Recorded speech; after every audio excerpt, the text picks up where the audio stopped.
हज़रत सोबान रज़ियल्लाहु अन्हु फरमाते हैं, नबी पाक सल्लल्लाहु अलैहि वसल्लम की हदीस, soon you will find an army in the east, अनकरीब तुम लश्कर एक देखोगे मशरिक से नमूदार होता हुआ। Those who will unchain the rulers of India, जो जाएंगे और हिंदुस्तान के बादशाहों को जंजीरों में जकड़ कर लाएंगे, and will then return to Damascus, और फिर मुड़ जाएंगे दमिश्क की तरफ, विल फाइंड ईसा इब्न मरियम, और अल्लाह ईसा इब्न मरियम को पा लेंगे। तो तुम में से जो शख्स उस दौर को पाले उस लश्कर में जा मिले, क्योंकि बिल आखिर उस लश्कर की क़यादत मेरे बेटे मेहदी के पास होगी। We are waiting for that. Pakistan army is that army. Modi साहब को जंजीरों में जकड़ना हमारे से अलावा कोई नहीं चाहता दुनिया में अभी, और मुड़ के हम ही जाएंगे दमिश्क इंशाअल्लाह फलस्तीन को आजाद कराने के लिए जाएंगे।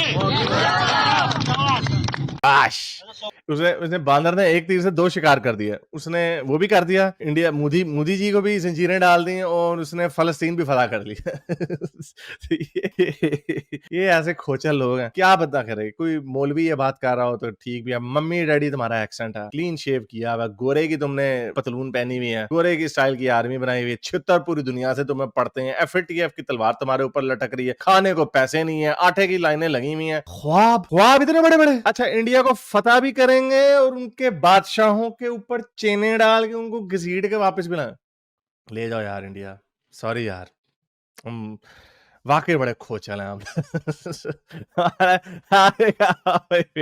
ऐसी फिर वही बात आएगी, सारी जंगें ये हारे, 65 की हारे, 71 की हारे, 99 की हारे, 2 नंबरियां जो फिर बाद में दहशतगर्दियां की वो हारे, किसी फ्रंट के ऊपर नहीं जीते। अब तो क्रिकेट में भी नहीं जीते, बेड़े गर्क, उधर भी बेड़े गर्क। ये तो जाहिल तो मोस्टली हर मुल्क में, हमारे थर्ड वर्ल्ड कंट्रीज में जाहिल ज्यादा ही होते हैं, लेकिन जो थोड़े से जो अच्छे लोग हैं, जो और मैं वैसे आपको पता इसके पीछे पॉलिटिकल वजह भी हो सकती है। नहीं, वैसे इसके पीछे पॉलिटिकल वजह नहीं, क्योंकि I think he is an unknown person. ये तो वैसे ही वीडियो वायरल होगी, जिसने वीडियो खींची है ना उसने भी जान के चढ़ा दिया, उसने कहा देखो कितना पागल है फौजी जड़ा भी है। तो ये बड़े फजूल किस्म के लोग हैं। ऑब्वियसली आपकी इस तरह की बोंगियों से।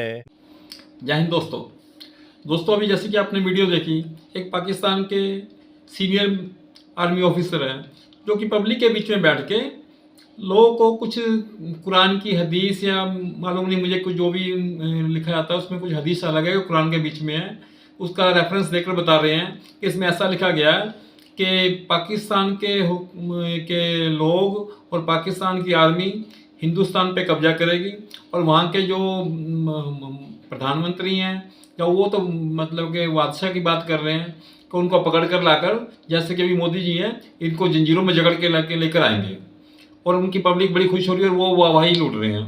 तो दोस्तों, ये कि इनके कितने हसीन सपने हैं। गजबाई हिंद करने की बात हमेशा सोचते रहते हैं, मार काट करने की बात हमेशा सोचते रहते हैं, पब्लिक को ये भड़काते रहते हैं। एक आर्मी सीनियर ऑफिसर पब्लिक में जाके इस तरह की बातें किसी देश के खिलाफ कैसे कर सकता है? अब ये देखिए, इनकी ये साजिश कह सकते हैं इस देश की, कि इनको या इसका इस बात का ज्ञान नहीं है कि क्या बोल रहा है। हिम्मत है मोदी जी को हाथ लगाने की इनकी। अरे जिस दिन तुमने थोड़ी सी टेढ़ी निगाह भी की ना, तो उस दिन तुम्हारा पूरा मुल्क गायब हो जाएगा आपके सोचते साथ ही, कि कहाँ चले गए आप लोग सारे। समझ नहीं आएगी किससे मुकाबला करने की, किससे बात करने की बात करते हो आप लोग हैं। भीख मांग कर गुजारा कर रहे हो आप लोग, खाने को आटा नहीं आप लोगों के पास, जहाँ कहीं जाते हो भीख मांगते हो, और मुकाबला करते हैं हिंदुस्तान से। हिंदुस्तान के मोदी जी को पकड़ के लेकर जाने की बात करते हैं कि जंजीरों में जकड़ लेंगे। अरे जंजीर तो बहुत दूर की बात है, तुम सोच नहीं सकते। अभी दुबई में मिले थे ना मोदी जी, काकड़ कहाँ खड़े थे तुम्हारे, और मोदी जी कहाँ खड़े थे, पकड़ लेते, मिल लेते उनसे, वहां पे कर लेते बात जो करनी थी। इतना इंतजार किस बात का कर रहे हो आप लोग? जो कल करना वो आज करके देख लो ना, एक बारी पता तो लग जाएगा तुम्हें दुनिया में कहाँ स्टैंड कर रहे हो तुम लोग। दोस्तों, पता नहीं कौन ये बदतमीज किस्म का आदमी, जिसकी ना शक्ल ना सूरत, वाहवाही लूटने के लिए पब्लिक के बीच में गरीब जनता को डरा फसला के वाहवाही जरूर लूट रहा है अपने आप में, लेकिन जिसको ये नहीं पता कि ये क्या रहा है और उसका असर क्या पड़ेगा इसके ऊपर। तो देखते हैं दोस्तों वीडियो। इसमें रोहित जी हैं जो कि नाजिया खान इलाही हैं, जो हिंदुस्तान से हैं, इन्होंने इसके ऊपर रिएक्ट किया है। इन्होंने बहुत उसकी कुत्ते खानी करी है, देसी भाषा में कहें तो पता लग जाएगा। आप देखिए वीडियो जरा। सबसे पहली बात है रोहित भाई कि इनकी फितरत है भीख मांगना, इनकी फितरत है नफरत फैलाना, और इनकी फितरत है खूनी और दरिंदगी और अश्लीलता का खेल खेलना। ये भारत के मुसलमान कहिए या पाकिस्तान के मुसलमान कहे, वैसे ये जिस हदीस के बारे में बता रहे थे, ये साफ सुथरा प्योर ताजा झूठ बोल रहे थे। पूरे कुरान में कहीं पर हिंदुस्तान का जिक्र ही नहीं है, पूरे हदीस में। और प्रॉफेट मोहम्मद सल्लल्लाहु अलैहि वसल्लम को सपना थोड़ी आया था कि हिंदुस्तान बनेगा और व्हाट्सएप बनेगा और यूट्यूब बनेगा। ये प्रॉफेट मोहम्मद सल्लल्लाहु अलैहि वसल्लम ने और अल्लाह की नाजिल हुई कुरान में इन सब बारे में कोई जिक्र ही नहीं है। हाँ, मैं ये बात जरूर मानती हूँ कि जिहाद का जिक्र एक नहीं कई बार है, और जंगे बदर का जिक्र करके कई बार काफी रिलीजन में नफरत फैलाना और आतंकी खेल खेलना, ये सारी चीजों का जिक्र कुरान में है। लेकिन हिंदुस्तान में जाकर के प्राइम मिनिस्टर मोदी जी को जंजीर में पकड़ करके ले आना, ये बात प्रॉफेट मोहम्मद सल्लल्लाहु अलैहि वसल्लम को पता थी कि मोदी जी बनेंगे प्रधानमंत्री, ये मुझे नहीं पता था। और मरियम अलैहिस्सलाम की उन्होंने जहां तक बात की है, तो मुसलमान जो सुन्नी मुसलमान है, मैं उनसे एक बात कह देना चाहती हूँ कि मरियम अलैहिस्सलाम का नाम ये क्यों ले रहे हैं, क्योंकि इन्हीं सुन्नी मुसलमानों को जब आप कहिएगा चर्च चलने के लिए तो ये कहेंगे कि इनका इस्लाम खतरे में आ जाएगा। तो ये जितनी भी इन्होंने एक तो यूनिफॉर्म पहनने के बाद व्यक्ति को सिर्फ उस यूनिफॉर्म के लिए लॉयल होना चाहिए। दूसरी चीज मैं कहना चाहूंगी कि ये जो बोल रहा है यूनिफॉर्म में मुसलमान, ये इसने कुरान पढ़ा ही नहीं है, और अगर कुरान पढ़ा है तो कुरान के हवाले और हदीस के हवाले से झूठ बोल रहा है।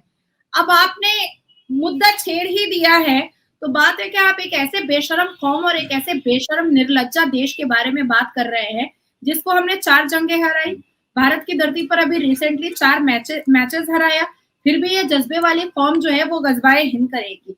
खाने खाने और दाने दाने को तरसने वाले ये लोग गजवाए हिंद का नाम लेते हैं, लेकिन गजवाए रोटी नहीं करते हैं, गजवाए शिक्षा नहीं करते हैं। अभी से 8 महीना पहले पाकिस्तान के मिनिस्टर बिल्लो रानी ने ये एडमिट किया था यूएन की मीटिंग में कि वो यूएन को अटेंशन ही नहीं करवा पा रहे हैं कश्मीर के मुद्दे पर, और भारत को गलत साबित ही नहीं कर पा रहे हैं। ये बात खुद बिल्लो रानी ने खुद कहा था यूएन प्रेसिडेंट के सामने, यूएन मिस्टर प्रेसिडेंट के सामने। अब बात आती है कि उसामा बिन लादेन को देख लीजिए, या टेरर अटैक को देख लीजिए, या अजमल कसब को देख लीजिए, तो इनका विजन हमेशा से आतंक, अश्लीलता और टेररिज्म इंडस्ट्रीज और टेररिज्म ऑर्गेनाइजेशन ही रहा है, इसके अलावा कुछ रहा नहीं है।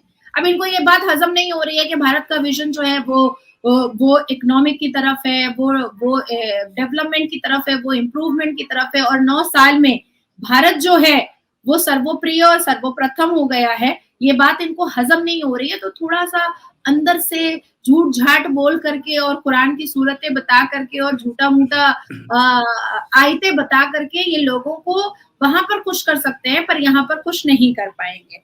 अब दूसरी बात, मेजर साहब है, मेजर है, पता नहीं ब्रिगेडियर है, क्या है, मुंह दे बता पुठी जुती वर्गा है, लेकिन बातें कर रहा है। अवाम ने बेचारे चंद लोगों को खड़ा किया हुआ और गजवाए हिंद की बातें कर। अब गजवाए हिंद की क्या, बल्कि आपको सुनाई देते हैं, बल्कि पहले उससे पहले आपको मैं हदीस दिखा देता हूँ कि वो हदीस क्या है। ये है वो हदीस जिसके ऊपर बात हो रही है। ये हसन हदीस है, सुनन नसाई की 3175। इस हदीस को मुसलमानों के खिलाफ बड़ा यूज किया जाता है और जस्टिफाइड है, क्योंकि जिस तरह की बातें कर रहे हैं, इसी हदीस को जब ये यूज कर रहे हैं, और जब इंडिया के लोग कहते हुए तुम लोगों के इतनी औकात, इतनी जुर्रत कि तुम हमारे ऊपर यानी कब्जा करने की बातें करते हो तुम लोग, तो ये वो हदीस है कि हजरत मोहम्मद ने फरमाया। पता नहीं सच्ची बात है झूठी बात है, इसी तरह के लोग होते हैं शायद। anyway, तो हदीस मुबारक ये है कि थौबान जो कि एक आजाद किया हुआ गुलाम था, वो कहता है कि मैंने हजरत मोहम्मद से कहा कि ये 2 तरह के ग्रुप हैं दुनिया में उम्मा के, वो जो जहन्नुम में कभी नहीं जाएंगे। एक वो जो इंडिया के ऊपर चढ़ दौड़ेगा यानी गजवाए हिंद करेगा, और दूसरा वो ग्रुप जो हजरत ईसा के साथ खड़ा हो गया ना। मुसलमानों की जो एक बोंगी किस्म की प्रोफेसी है कि हजरत ईसा ने दोबारा आना है, उन्होंने